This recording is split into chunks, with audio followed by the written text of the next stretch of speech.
Video کو like کر کے آگے شیئر ضرور کر دینا۔ آقائے کریم نے مجاہدین کو طلب کیا ہے، چلو احد کے میدان میں جانے قربان کرنا ہے۔ بیٹا کوئی جوان اولاد ہوتی تو شہادت کا دولہا بنا کے بھیج دیتی، شوہر ہوتا تو شہادت کا دولہا بنا کے بھیج دیتی۔ ننھے سے بچے نے کہا ماں اگر جوان بیٹا نہیں، تیرا شوہر نہیں، میں تو ہوں نا ماں، مجھے لے کر کے چلو، حضور کے قدموں پہ مجھے قربان کر دو۔ 4-5 سال کی عمر کیا ہوتی ہے مسلمانوں، غور تو کرو، 4-5 سال کی عمر کیا ہوتی ہے۔ ننھا سا بچہ ماں سے کہتا ہے ماں چلو مجھے لے کر کے چلو اور قربان کر دو۔ ماں نے ننھے سے بچے کی انگلی پکڑی، مسجد نبوی کے دروازے پر پہنچی۔ آقائے کریم صلی اللہ علیہ وسلم مجاہدین کی صفیں لگوا رہے ہیں۔ آقائے کریم نے عورت کو دیکھا، حضرت بلال سے کہا بلال جاؤ اور اس سے پوچھو وہ عورت کیوں آئی ہے، رات کے وقت اس وقت آنے کی وجہ کیا ہے۔ مجاہدین کی صفیں درست ہو رہی ہے، ایک خاتون وہاں کھڑی ہے۔ حضرت بلال پہنچے، کہا خاتون آنے کی وجہ کیا؟ اس نے کہا بلال اتنی جلدی بھول گئے، ابھی تو تم میرے گھر کے قریب سے اعلان کر کے گزرے، حضور مجاہدین مانگ رہے ہیں، بلال مجاہد لے کر کے آئی ہوں، آقا سے مجھے ملنا ہے، ملاقات کرنا ہے۔ سرکار علیہ السلام تشریف لائے، جیسے حضور علیہ السلام تشریف لاتے ہیں اس خاتون سے پوچھا بات کیا ہے مائی؟ اس نے کہا حضور آپ نے مجاہد مانگا، یہ امانت لے کر آئی ہوں۔ حضور 4-5 سال کے بچے کو دیکھتے ہیں، کبھی ماں کے چہرے کو دیکھتے ہیں، اے ماؤ کیا فکر تھی ماؤں کی، ننھا سا بچہ قربان ہوگا تو مصطفیٰ جان رحمت کی عظمت پہ قربان ہوگا، ننھے سے بچے کا جنازہ اٹھے گا تو عظمت مصطفیٰ کے لیے اٹھے گا۔ آج ماؤں کے دل میں خود عشق مصطفیٰ نہیں، ملک شام اور یمن میں مسلمانوں کے جنازے اٹھ رہے ہیں، اور یہاں عورتوں کا حال یہ ہے، شادیوں کے موقع پر عورتیں ڈانڈیا کھیل رہی ہے، وہاں عورتوں کی آبروئیں سرے بازار لوٹی جا رہی ہے۔ یہاں عورتوں کا حال یہ ہے وہ باریک اور پتلے لباس پہن کر اپنے جسم کی نمائش کر رہی ہے۔ او گناہ کرنے والی عورتوں، اللہ نے تمہیں کتنے دن تک مہلت دینا ہے؟ کب تک گناہ کرتی رہو گی؟ کب تک گناہوں کا بوجھ اپنے سروں پر بڑھاتی رہو گی؟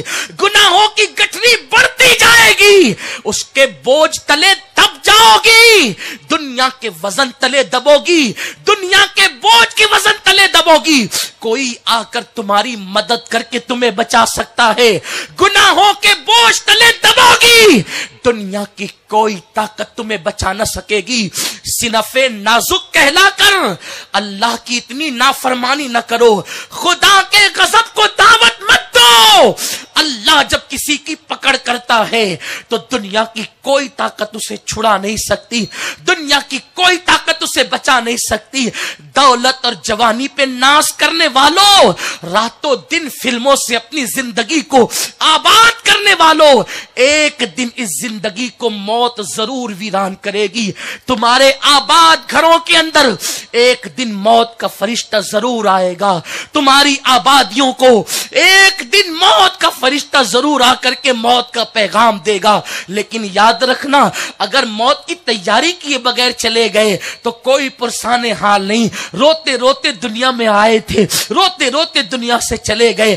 ایک ماں ننھے سے بچے کو مصطفیٰ کریم کی بارگاہ میں پیش کرتی ہے، حضور اس مجاہد کو قبول کر لیں۔ میرے آقا نے بچے کو دیکھا، اس کی ماں کی طرف دیکھا، فرمایا مائی جا تیرا بیٹا بڑا ہو کر کے اللہ کی راہ میں جہاد کرے گا، یہ ننھا سا بچہ ہے، نہ تلوار سنبھالے گا، نہ نیزہ اٹھائے گا، نہ بھالا برچی سنبھال سکتا ہے، یہ کچھ کام نہیں کر سکتا، مائی لے جا، تیری نیت اچھی ہے، اللہ تجھے ثواب ضرور دے گا، جا مائی میں دعا کرتا ہوں اللہ تجھے اجر دے گا۔